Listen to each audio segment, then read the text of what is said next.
बोला ना माणसं. बोलणं जवळजवळ सोडून दे. काही तर मोटरसायकलवर जर चालल्या ना अवलादी, एक काडी याच्या कानात एक पुढच्याच्या कानात गाणी ऐकत चाललं. बाबूराव आला, धनगरवाड्यात घुसला, सगळं झालं, कुत्रंच आडवं आलं, वायरच गुथली, मिळालंच ती.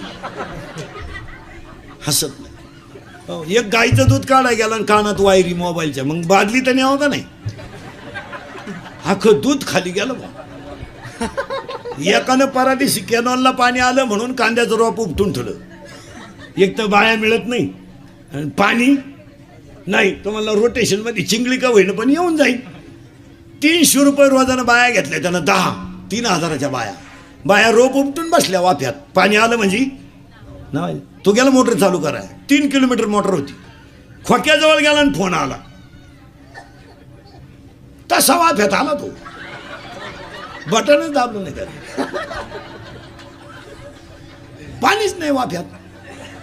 परत नदीला गेला, मोटर चालू कराय, लाईट गेली, 3,000 भरून दिले बाहेर.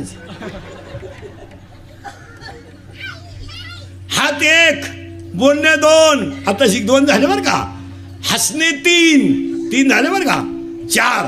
हात 1, बोलणे 2, हसणे 3. आता सगळे प्राणी आडवेत, एवढाच गडी उभा आहे.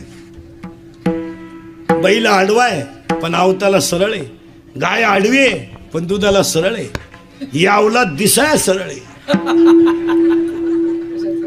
वाघाय आडवी आहे, माळ घाल टिकल का? पुढचं एकानं मला विचारलं, एवढ्या संतांनी चमत्कार केला, रेडा बोलवला, भिंत चालवली, मग आत्ताच्या कीर्तनकारांनी काय एखाद्यानं काही चालू नाही भिंत. त्याला मी सांगितलं, तुला बाकीच्या बॉसची काय गरज आहे, तुला मी एकटा भिंत चालून दाखवतो इथं आत्ता. हा मंडप असा मलठणमध्ये नेऊन टाकितो, तू फक्त वाघ हो बसून ये. भिंत अशी कधी चालती का बावळ्या? पळ मग.